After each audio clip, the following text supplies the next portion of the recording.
Bueno, vamos a tomar entonces el tema de cómo se cuantifica la acción de los fármacos. Fíjense que esta frase fue hecha por un señor Bayliss, que dice: la intensidad y duración del efecto de una droga dependen de la dosis y de la concentración en el sitio de acción. ¿Sí? La droga tiene que llegar al sitio de acción. Por ejemplo, una droga que tiene que llegar a las meninges, porque tenemos una meningitis, tiene que atravesar barreras. Si la diéramos por vía oral, supongamos, tendría que atravesar la barrera intestinal. Tendría que llegar a sangre. De sangre tendría que viajar por la sangre, o sea, primero tendría que absorberse, luego distribuirse, y luego tendría que atravesar la barrera hematoencefálica para llegar al interior a actuar sobre el germen, ese antibiótico. O sea, depende de la concentración en el sitio de acción. Pero también depende de esto, de la dosis. Si nosotros damos una dosis pequeña de un fármaco, el fármaco no va a tener efecto. Y si damos una dosis muy alta, va a producir efecto tóxico. La cuantificación de acción de los fármacos se hace, entre muchas otras razones, para ver esto, entre qué dosis nos tenemos que manejar. Una dosis mínima, que puede ser una dosis mínima efectiva, y una dosis máxima tóxica. Ahora, la dosis máxima tóxica, digamos, podría ser tóxica para un porcentaje de la población. Uno podría decir, che, a lo mejor podríamos aceptar que un 5% de la población vomite. Si ese fármaco lo que hace es salvar vidas. Es un anticonvulsivante, es un fármaco oncológico, qué sé yo. Ahora, si yo digo, bueno, lo que estoy dando es un fármaco para el dolor de cabeza y un 5% de la población se muere, a lo mejor eso es inaceptable. Entonces esto no es una cosa tan fija. ¿Se entiende? Bueno, a ver, sigamos. Un repasito de curvas graduales no es un repaso, esto no lo vimos, son conceptos importantes. Muchas veces pensamos que las curvas graduales se usan en experimentos preclínicos. Vieron que la vez pasada decíamos, existe la fase de experimentación preclínica y clínica, y dentro de las preclínicas hay un par de cosas que se hacen, y en la clínica hay 4 fases. Las curvas graduales se pueden hacer en experimentos que a nivel molecular, celular, sobre un tejido u órgano o sobre un organismo. Por ejemplo, uno podría inhibir una enzima y ver a medida que aumenta la dosis de esa sustancia que inhibe la enzima,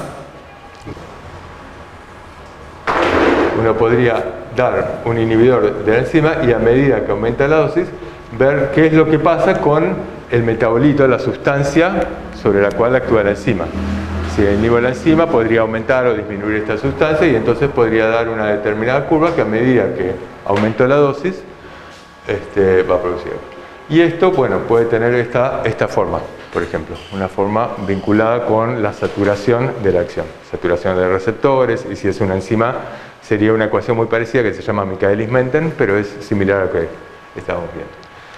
Si estamos mirando en células, el ejemplo podría ser mirar, por ejemplo, cuánto AMP cíclico se produce, cuánto IP3, cuánto diacilglicerol, cuánto, alguna sustancia que se produzca en la célula cuando se une el ligando, cuando se une la adrenalina. Y lo que estamos midiendo es, a medida que aumentan los niveles de adrenalina, cuánto AMP cíclico se produce dentro de la célula, cuánto calcio. Esto podría ser a nivel celular.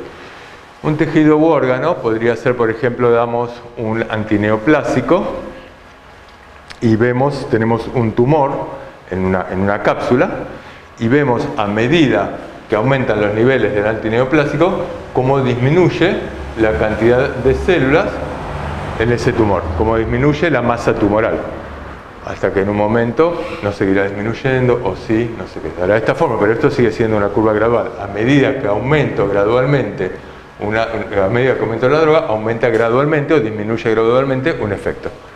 ¿Se entiende? En un organismo podría ser, por ejemplo, damos hipotensores. Y lo que veo, entonces acá lo que estoy dando es un hipotensor,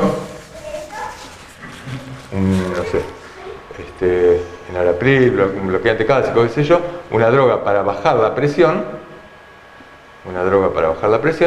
y acá lo que voy a medir es los niveles de TA.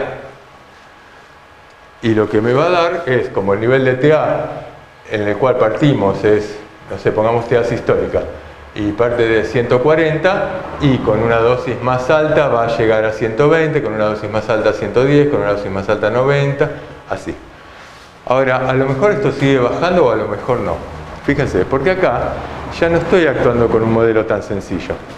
Estoy actuando sobre un organismo. Cuando actúo sobre un organismo, pongo en marcha mecanismos contrafisiológicos.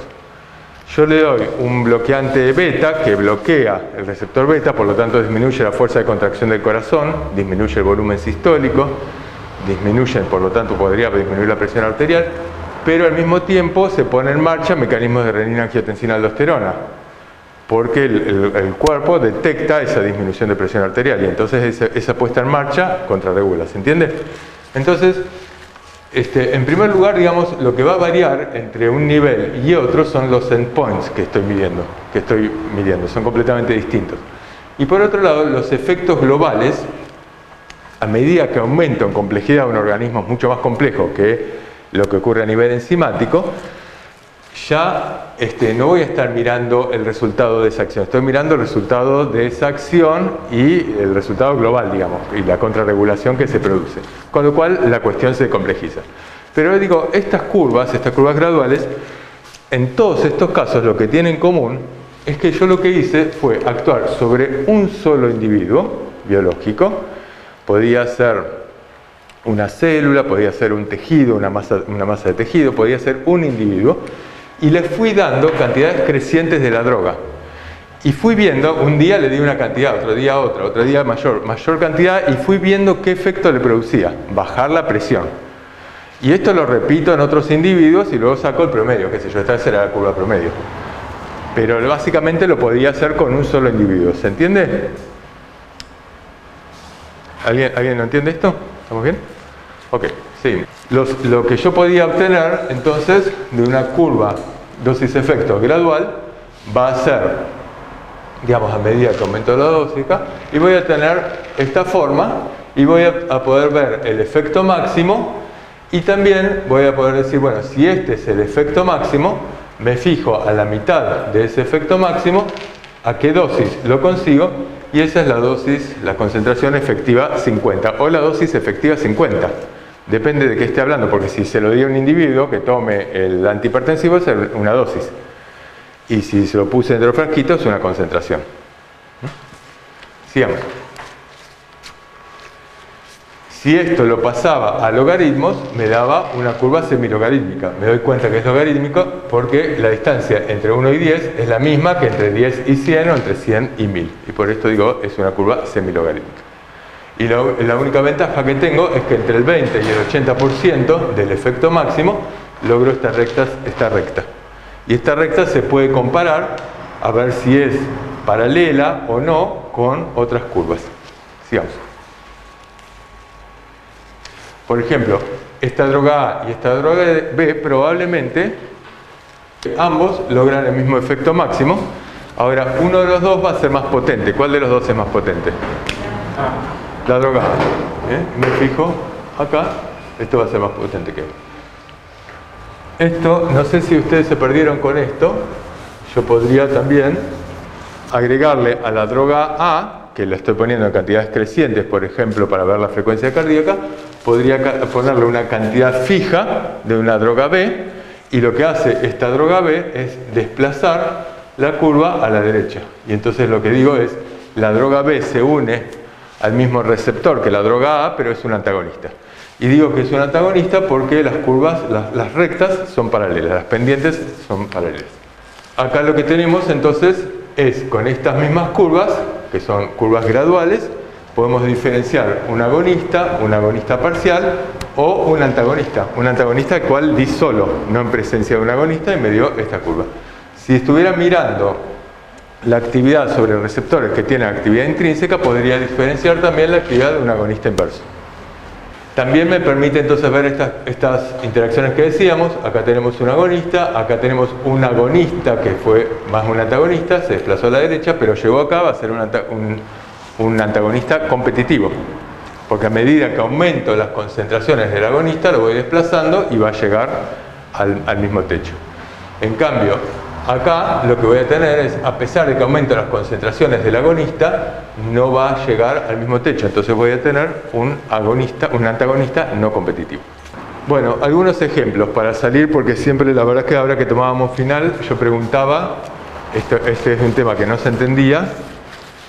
El año pasado empezamos muy mal la cursada, así que es lógico que no se entendiera, pero además caíamos en el único ejemplo que habíamos dado en el práctico, que por ejemplo aumento de la frecuencia cardíaca, no me acuerdo cuál le dimos la vez pasada, aumento de frecuencia cardíaca o contracción o relajación de un pedacito de músculo. Pero hay otros ejemplos y hay muchos.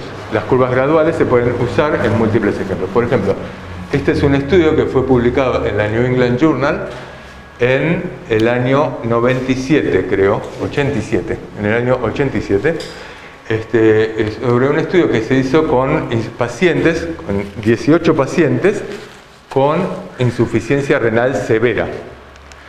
Los pacientes que tienen insuficiencia renal tienen isquemia y por lo tanto tienen hipoxia renal, digamos, no tienen oxígeno. Y entonces esos riñones producen eritropoyetina. La eritropoyetina es un factor de crecimiento de los glóbulos rojos.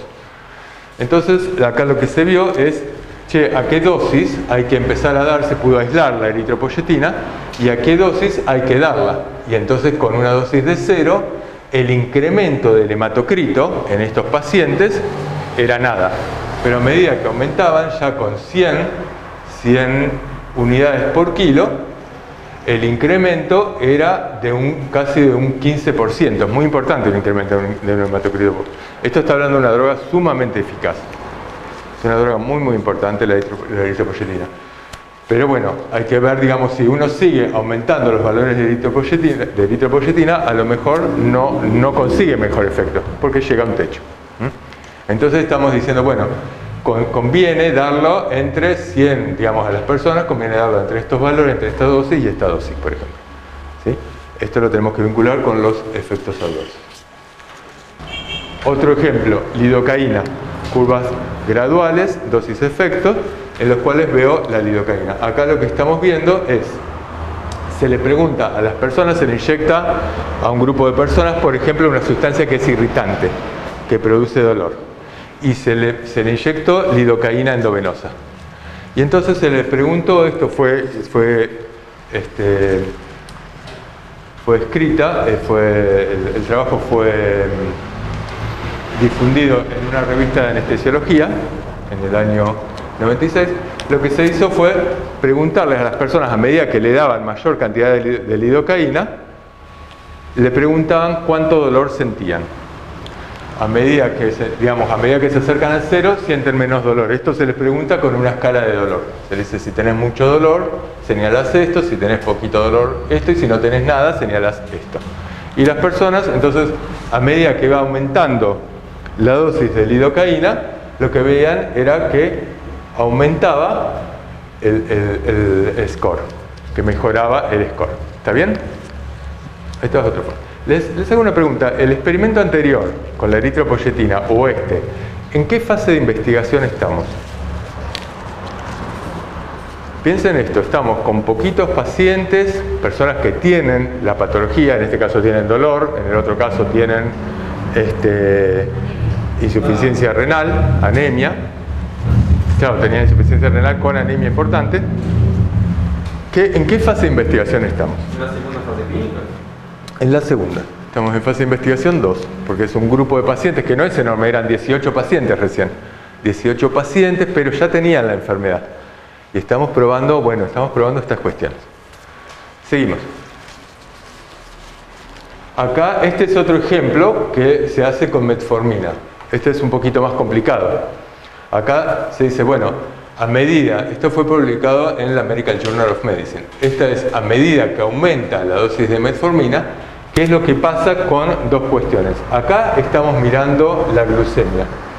Dice el descenso de la glucemia plasmática. ¿Cuánto baja la glucemia plasmática? Por ejemplo, con 500 miligramos de metformina, que es un fármaco, no es un hipoglucemiante, sino que es un normoglucemiante, pero baja la glucemia, con 500 miligramos baja la glucemia 20 miligramos por decilitro. ¿Ustedes saben, se acuerdan los valores de glucemia normal? 110, 108, 100, qué sé yo. Ahora supongamos que esto se lo damos a una persona que es diabética, va a tener 200. Entonces le estamos dando un fármaco que le va a bajar a 180 miligramos. Pero si se lo doy, en vez de dárselo a 500, se lo doy a 1000 miligramos, o a 1500, pongamos, a 1500 ya le bajo 40 miligramos. Ahora se lo sigo aumentando y le doy dosis máxima. ¿Cuánto va a ser la dosis máxima? Y la dosis máxima va a ser esta, donde logra la máxima eficacia. Con 200 miligramos bajo la glucemia 80 miligramos por decilitro. O sea, un tipo que tenía 200 lo logro bajar a 120. Es interesante. Esa persona lo podría tratar con metformina. Es un fármaco interesante. Por el otro lado, lo que se está viendo, los cuadraditos, son los valores de hemoglobina glicosilada. Y la hemoglobina glicosilada es lo mismo. La hemoglobina glicosilada simplemente el azúcar, la glucosa, cuando está muy alta en sangre, glicosila, glicosila proteína, se precipita sobre las proteínas de la sangre y de la sangre, de todo el cuerpo, y las inactiva. Y una de las proteínas es la hemoglobina. La hemoglobina se glicosila y se puede medir. Y entonces la hemoglobina glicosilada es... Ustedes lo deben haber visto el año pasado esto, ¿no? ¿No?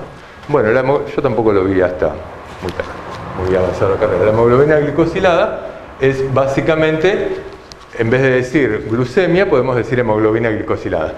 ¿Pero por qué la podemos decir? Y porque se hizo este experimento, por ejemplo, en el cual acá vemos los valores de glucemia.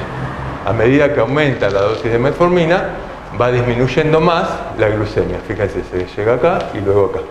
Y acá vemos los valores de hemoglobina glicosilada, que es bastante parecida. No sigue, en algún momento se cruza, pero porque la hemoglobina el cuerpo la puede rebobinar. El cuerpo sigue produciendo hemoglobina, entonces en algún momento esto cambia. Por lo tanto, la hemoglobina glicosilada en realidad es una variable subrogada de la glucemia. Y la glucemia a su vez es una variable subrogada de otras cuestiones que son clínicamente muy importantes. Por ejemplo, uno dice, che, bajó la glucemia, y bajando la glucemia logro que las personas tengan menos infartos. Lo cual no se sabe si es cierto, es discutible, tiene que demostrarse. Pero una variable subrogada es esto, es una variable intermedia. Yo digo, si bajo la glucemia, bajo algo que es clínicamente importante. Por ejemplo, el riesgo de infarto. Si mejoro la densidad mineral ósea, voy a hacer que la gente se fracture menos. Esto sería bárbaro si fuera cierto. Nosotros, en términos generales, podemos decir que potencia está vinculada con dos cuestiones que son la afinidad por los receptores y con la capacidad de producir una respuesta. Porque un fármaco, esto es una curva gradual, acá estoy mirando una respuesta y acá estoy viendo la otra. Pero un fármaco que no produce respuesta, porque por ejemplo un antagonista, no le voy a poder medir la potencia, digamos, porque ¿dónde mido el KD? ¿Dónde mido el 50% del efecto máximo? Pero sí me permite comparar, por ejemplo, estos dos fármacos. Digo, bueno, este fármaco, acá más o menos poder comparar con esto, pero siempre es muy relativo. Sí se utiliza muchísimo, se utiliza mucho para vender fármacos, los médicos estamos convencidos que un fármaco más potente es mejor, y esto en realidad lo único que habla es un fármaco más potente, es un fármaco que requiere menos cantidad en la pastillita que me dieron para producir el mismo efecto que otro más potente. Nada más que eso. Puede ser más barato, menos barato, no tiene nada que ver. ¿Se entiende? No es un criterio de selección de medicamentos, esto es muy importante porque desaprueba al final el que diga que la potencia es un criterio de selección de medicamentos. Así que esto es muy importante grabárselo. En cambio la eficacia, sí. Es un criterio a partir del cual seleccionamos medicamentos, pero no la eficacia farmacológica, la eficacia clínica, que es algo que remarcábamos la vez pasada. Un fármaco puede ser un antagonista, como puede ser por ejemplo el beta bloqueante, el atenolol, por lo cual tiene afinidad por los receptores, pero no tiene eficacia. ¿Se acuerdan? Un antagonista es esto, un fármaco que se une al receptor, pero no produce una respuesta en la célula. Tiene afinidad, pero no tiene eficacia, y por lo tanto es un antagonista.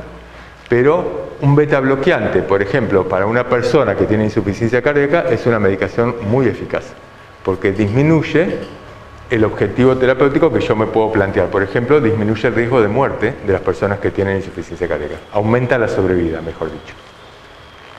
Entonces, una cosa es la eficacia farmacológica, que la puedo medir con curvas dosis-respuestas graduales, fácilmente, agonista, antagonista, qué sé yo, y otra cosa es la eficacia clínica.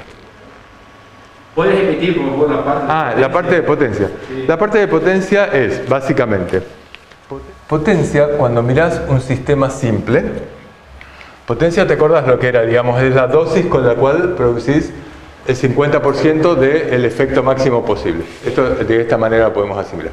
Ahora, para producir esto tiene que tener dos cuestiones. Una es, tiene que tener afinidad, o sea, tiene que unirse a los receptores. La potencia está vinculada con la afinidad. ¿Sí? Ahora, si el fármaco tiene menos afinidad, va a ser menos potente. Pero si el fármaco se lo das y el tejido tiene menos receptores, también va a ser menos potente. Por eso digo, es muy relativo. Porque podemos estar en un tejido que, por ejemplo, por down regulation, por un mecanismo, se escondió el número de receptores, escondió los receptores y el fármaco tiene menos potencia. La potencia es un concepto muy relativo, muy utilitario, pero muy relativo. Y la otra cuestión es, como el fármaco, para probar potencia necesitas probar un efecto, y ese efecto es el 50% del efecto máximo, está vinculado con la afinidad, pero también con la eficacia. Con la eficacia farmacológica. La eficacia farmacológica se medía acá. Este fármaco tiene esta eficacia. Y este fármaco tiene esta eficacia. Esta es la eficacia farmacológica, es la respuesta máxima que produce este fármaco. El fármaco tiene lo que se llama capacidad intrínseca o eficacia del fármaco, capacidad de producir una respuesta, pero en esta célula en particular, esta es la eficacia del fármaco. Básicamente, existe la eficacia farmacológica, existe la potencia nunca hay que darle demasiada bola, y existe la eficacia clínica, que es el concepto que a nosotros nos interesa muchísimo que incorpore. Para lo cual uno va a tener que saber eficacia clínica para qué. Todo el tiempo, todo el año vamos a estar insistiendo con esto. Eficacia clínica para qué quieren lograr. Una cosa es que un fármaco sea eficaz para bajar la presión y otra cosa es que sea eficaz para disminuir el riesgo de muerte. Es más interesante un fármaco que demuestra que tiene eficacia para disminuir el riesgo de muerte. ¿Se entiende? Bajando la presión, sí, pero tiene que demostrar lo otro. Seguimos. ¿Está bien con esto? ¿Sí? Gracias. Cuando hablamos de curvas dosis-respuestas graduales, muchas veces además estamos hablando de respuestas, parece que fueran respuestas deseadas. No, con las curvas dosis-respuestas graduales se pueden mirar efectos tóxicos. Por ejemplo, acá estamos midiendo dos fármacos que se dan para cánceres y lo que estamos midiendo es la curva dosis-respuesta gradual a medida que aumenta la concentración del fármaco, qué tan citotóxico es. Podría probar un efecto tóxico también. Básicamente, las curvas graduales, para no quedarnos en la cosa chiquitita, digamos, la vez pasada fue una introducción, pero las curvas graduales permiten vincular ya sea dosis o la concentración, depende de lo que estemos mirando, con el efecto. ¿A qué dosis produzco un determinado efecto? Esto me lo permite vincular. Permite identificar el sitio de acción de la droga, porque decíamos, si las pendientes de las curvas logarítmicas, las pendientes, estas dos pendientes, no son paralelas, yo voy a decir, esta droga no actúa en el mismo sitio que esta. Probablemente no actúa en el mismo sitio. Entonces permiten identificar el sitio de acción de la droga, la unión a los receptores. Permite clasificar a las drogas en agonistas, antagonistas, agonistas, etc. Permite comparar eficacia y potencia relativa entre dos curvas, entre dos drogas. Y permite valorar mecanismos de interacción entre drogas, agonista con un antagonista, etc. Agonista inverso. Bueno, seguimos. Ahora sí, esto fue como digamos el calentamiento, vamos a lo que son las curvas cuantales. ¿Sí? Lo que hicimos hasta ahora fue ver cómo a medida que aumenta la concentración o la dosis de una determinada droga, aumenta gradualmente el efecto de esa droga. Eso es lo que miramos hasta ahora con las curvas graduales. Ahora vamos a mirar una cosa distinta. Vamos a ver cómo a medida que aumenta la concentración o la dosis de una droga, se modifica el porcentaje de la población sobre la cual tiene efecto. Vamos a mirar una cosa completamente distinta. Las curvas se parecen, pero lo que vamos a ver es algo completamente distinto. Entonces lo que vamos a hacer es construir una curva cuantal para terminar haciendo eso. Pero vamos a construirla, así podemos entenderla. Esto también se lo voy a pedir en el práctico. Supongamos que tenemos... Gracias, Patri. Supongamos que trabajamos con un grupito de ratones. Estamos en un laboratorio y trabajamos con un grupo de ratones. Bueno, no importa. Tenemos ratones. Supongamos que tenemos, no sé, un grupo grandecito de ratones, unos 100 ratones, y lo que queremos ver, desarrollamos una droga que, por las características químicas, por la unión a los receptores, podría inducir el sueño. O sea, estamos viendo si esta droga tiene efecto hipnótico. Lo que quiero ver es si tiene efecto hipnótico. Hipnótico no significa que lo hipnotiza, significa que lo duerme.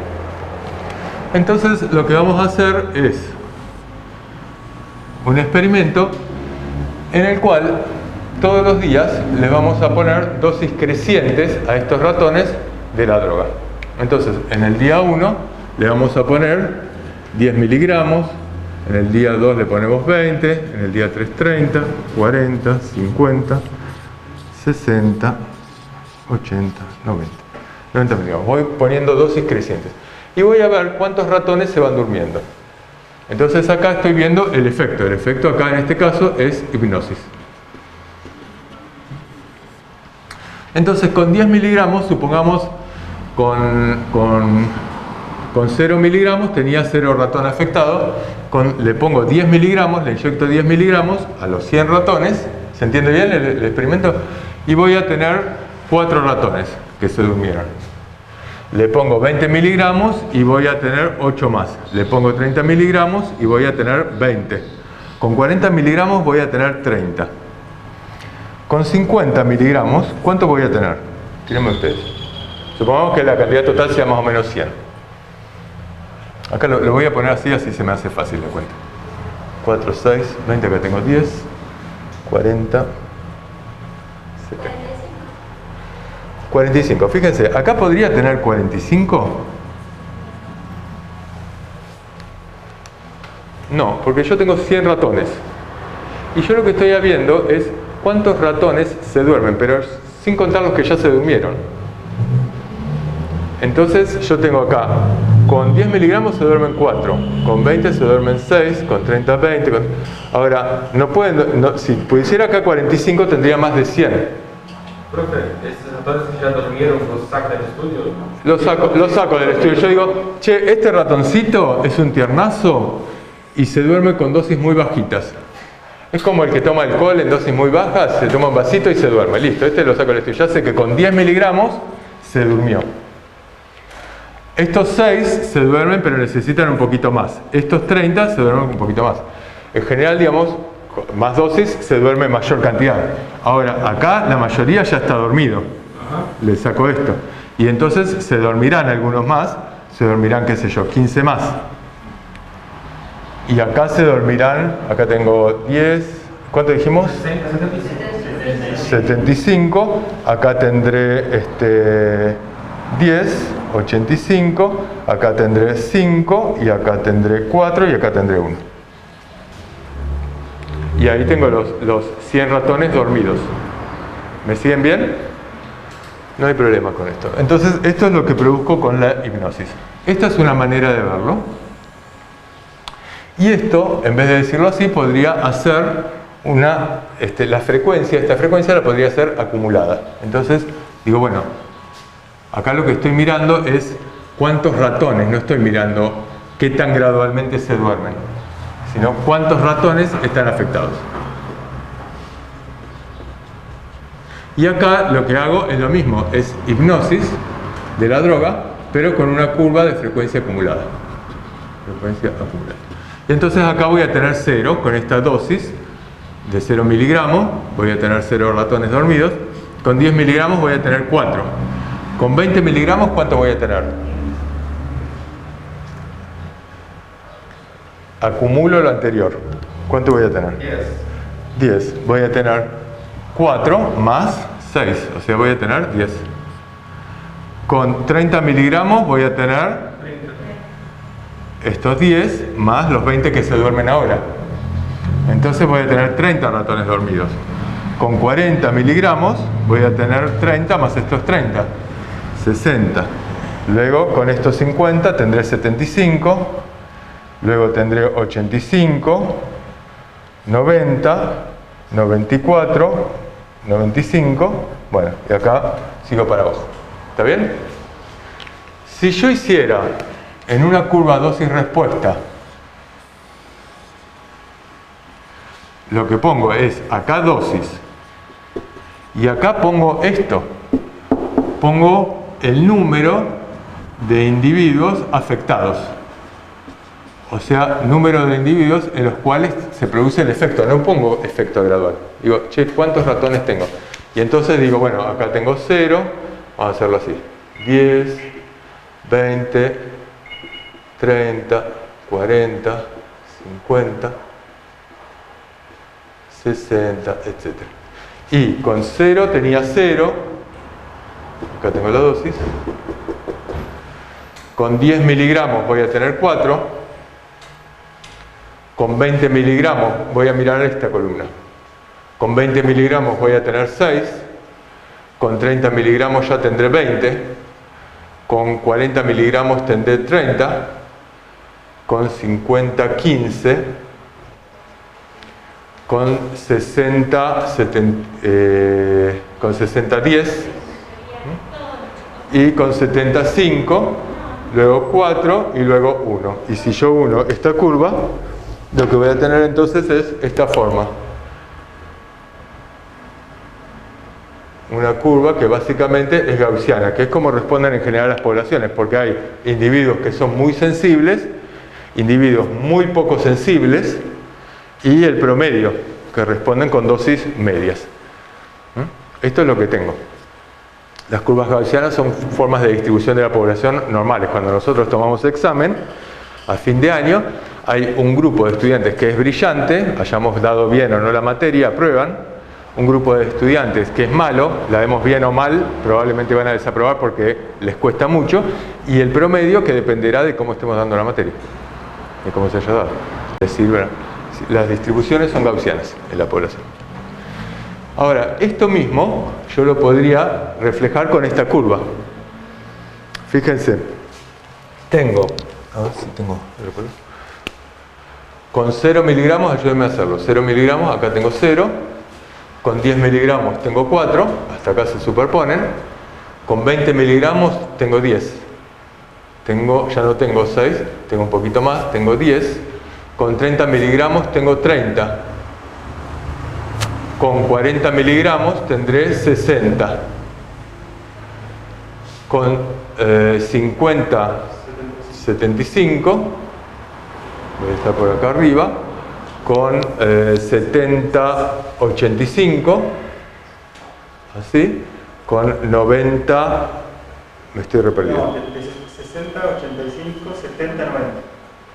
Bueno, 70, 90 y 80, 94, un poquito menos, y con más, a medida que voy aumentando la dosis, son muy poquitos individuos afectados, hasta que llego al último.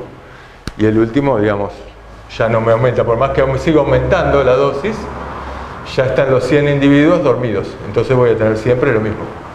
Si yo uno los puntitos de esta curva, voy a tener esta forma. Esta curva es lo mismo que esta curva, está mostrando lo mismo, fíjense. Solo que esta es una curva de distribución de frecuencias y esta es una curva de frecuencia acumulada. Pero en ningún momento puse logaritmo de nada. Lo que puse es cantidad de individuos afectados. Acá lo fui sumando al anterior. ¿Se sigue bien esto? Acá, esta curva, lo que marea es que se parece, tiene una forma sigmoidea. Acá yo lo hice muy deforme, pero esto es una forma sigmoidea. Y esta forma sigmoidea se parece a la de las curvas dosis-respuestas graduales, que daban así, en lo cual acá tenía logaritmo de la concentración de droga y acá tenía una respuesta. ¿Se entiende? Esto, por la forma, se parece a esto. Por lo cual, si yo les pongo un gráfico que en un final o en un parcial y les digo, che, decime, acá tengo dosis, decime qué tipo de curva es esta, y ustedes me dicen, y es una curva logarítmica, qué sé yo, como me suelen decir, está mal. Porque para decir que es una curva logarítmica tienen que mirar que acá haya un logaritmo. Si no, a lo mejor es una curva de estas. Depende de lo que estén mirando. ¿Está bien?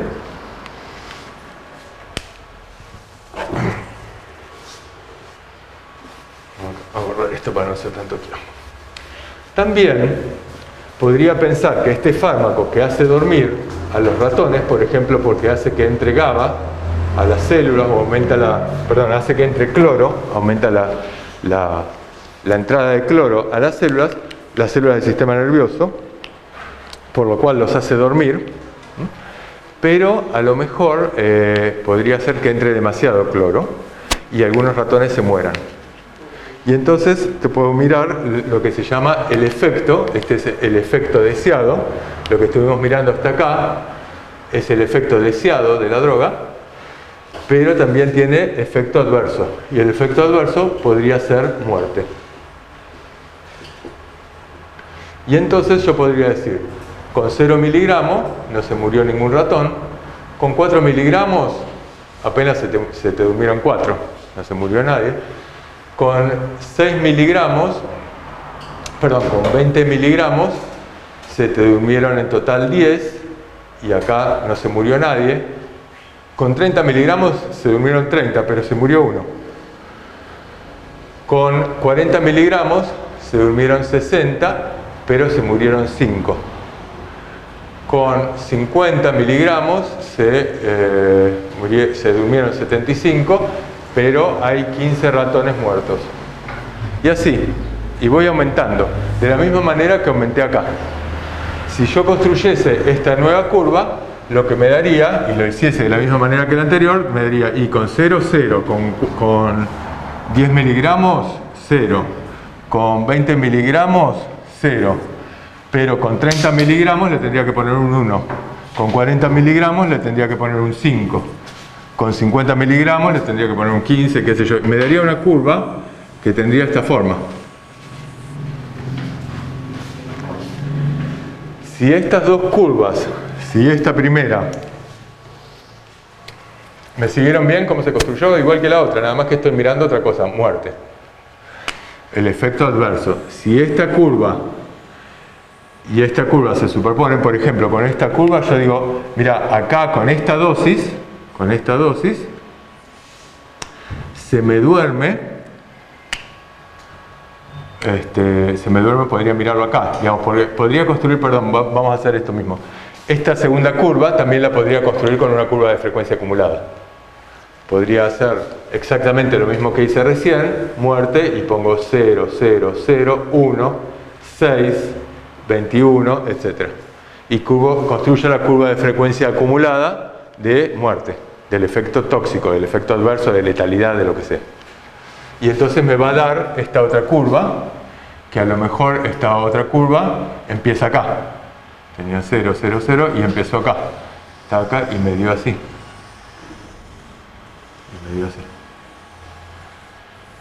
Y entonces puedo comparar las curvas de frecuencia acumulada.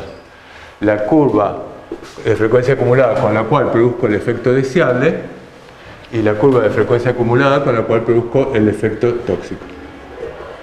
¿Se entiende? Entonces podría decir, ¿qué dosis sería la más deseable?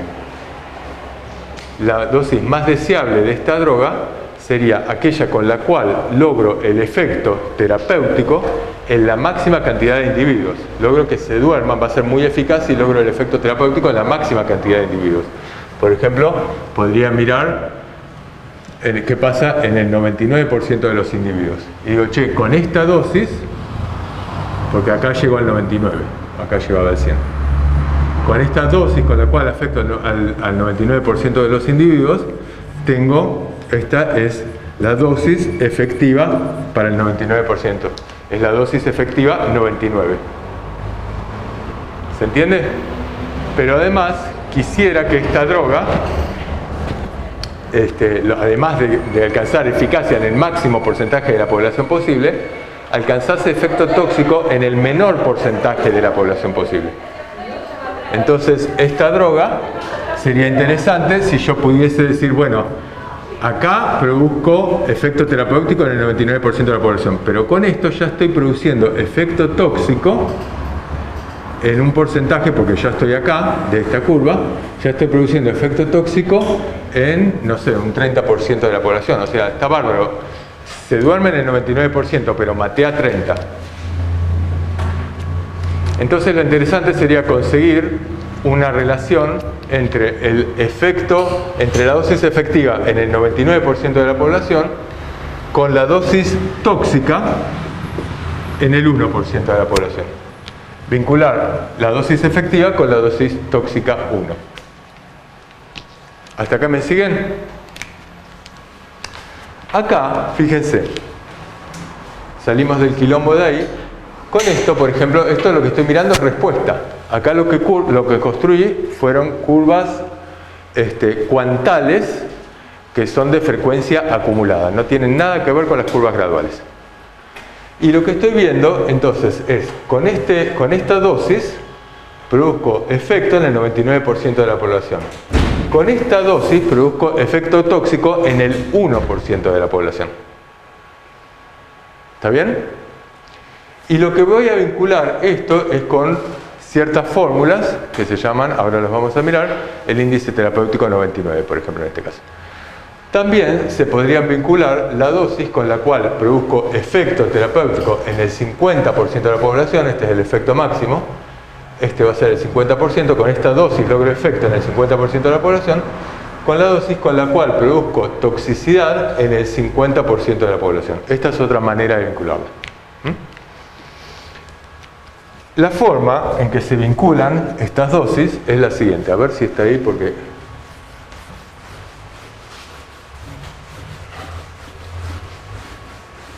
Bueno, esto es lo que lográbamos antes. Las curvas de frecuencia. Sigamos. Perdón. Sí. Esta es la curva de frecuencia acumulada. ¿Está bien? Seguimos. Y las cosas estas se vinculan a través de los índices terapéuticos. Fíjense, el índice terapéutico 50, lo que me vincula es la dosis tóxica 50 con la dosis efectiva 50. ¿Está bien? Ese es el índice terapéutico 50. ¿Qué me está diciendo? A ver, alguien que se atreva a decirlo. ¿Qué me está diciendo? Que un índice terapéutico 50 es igual a 2, por ejemplo.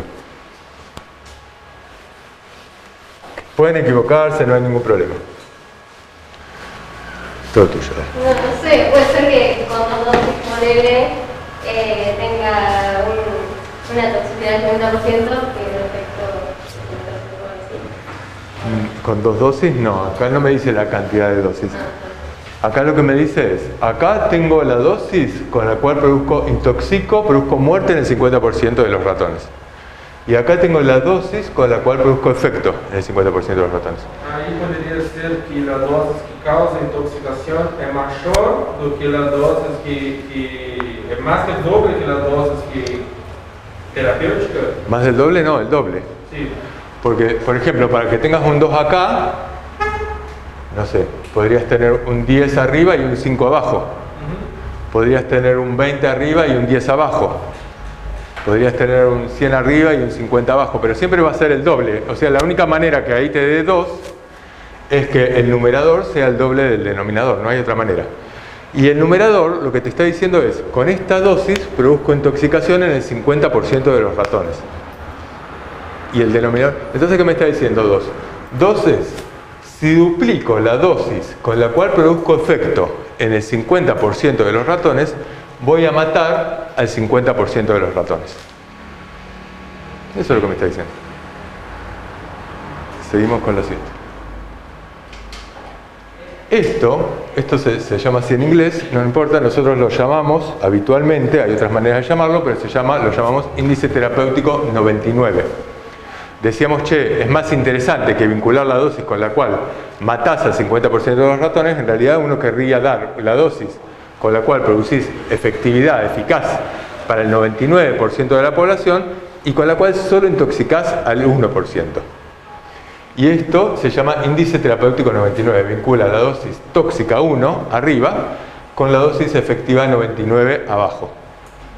Si esto me diera 1, volvemos al 3, supongamos que me da 1, ¿qué me está diciendo? Con la dosis terapéutica que vos va a hacer la terapia en la populación, pues mata 1%. No, 1% de la ¿Por qué? población. Más de 1 no, esto es 1, no más de 1. Bueno. A ver, es...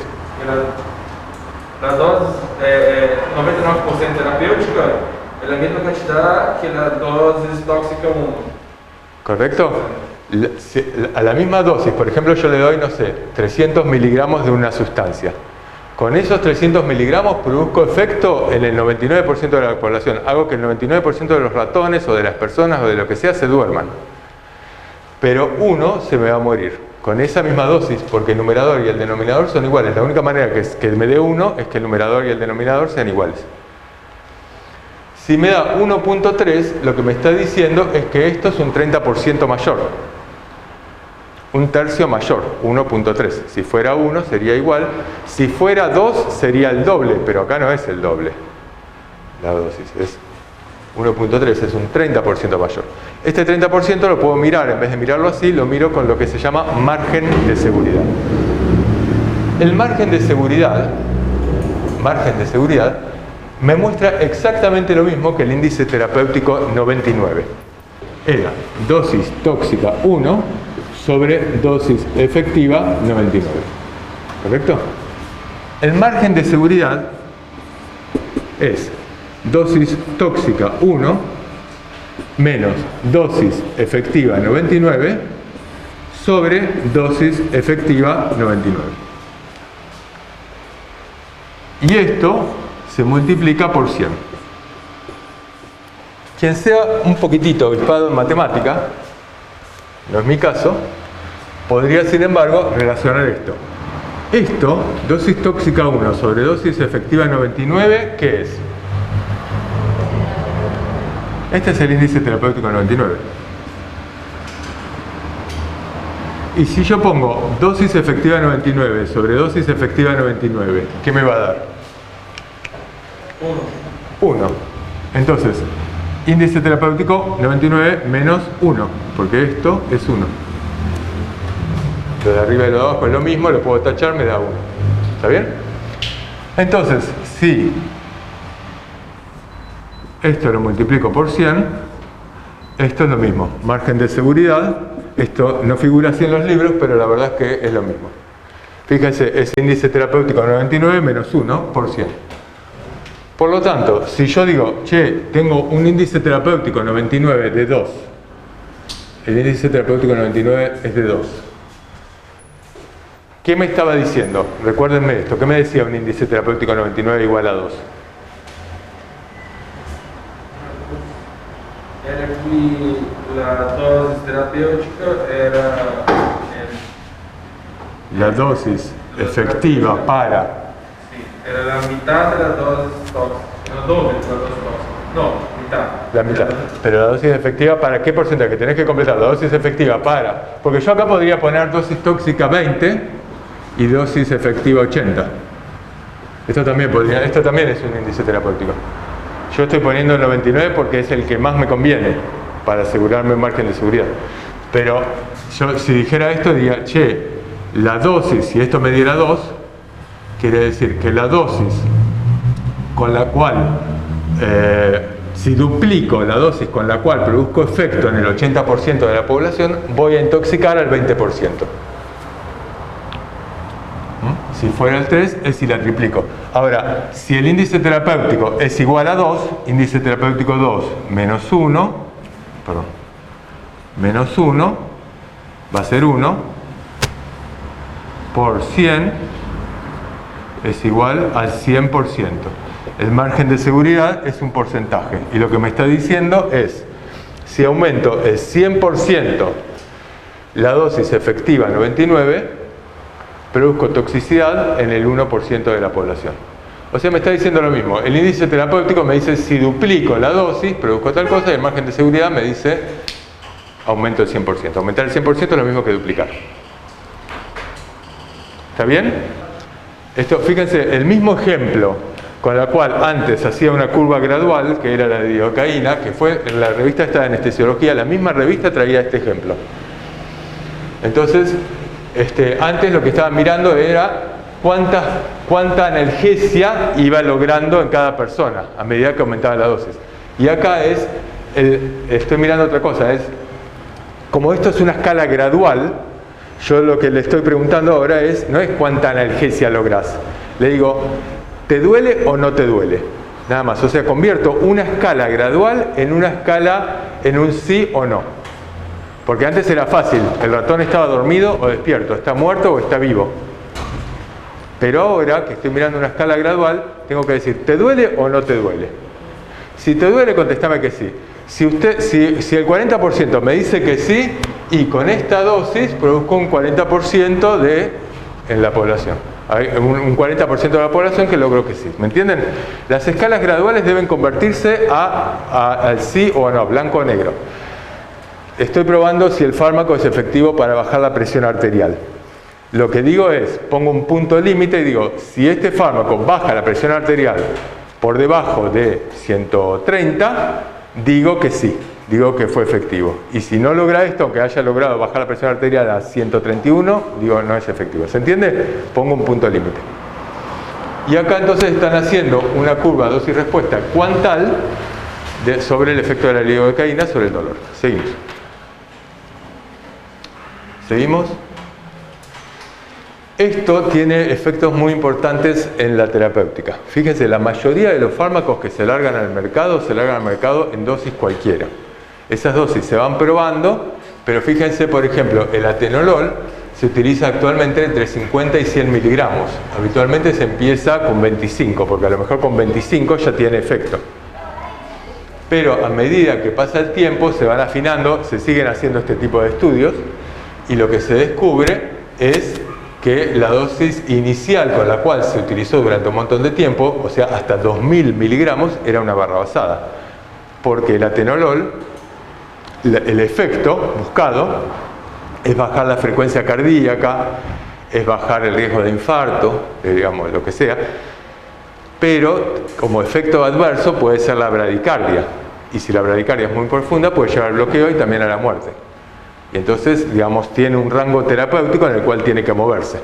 Muchos fármacos, la mayoría, no sé si la mayoría, pero muchos fármacos se lanzan al mercado con determinadas dosis y se tarda 20, 30 años en alcanzar dosis adecuadas. Estos son ejemplos. Sigamos. Bueno, para resumir, las curvas graduales, entonces, se miden escalas continuas en las cuales evaluamos dosis-efecto, se puede medir en un individuo biológico, y lo que hace es vincular la dosis con la intensidad del efecto. Y las curvas dosis-respuesta cuantales, lo que se hace es convertir el efecto a todo o nada, despierto, dormido, son estudios poblacionales, no se puede hacer en un solo individuo, y vincula la dosis con la frecuencia del efecto, ya sea el efecto buscado o el efecto adverso, y los vincula. Bueno, muchas gracias. Cerramos.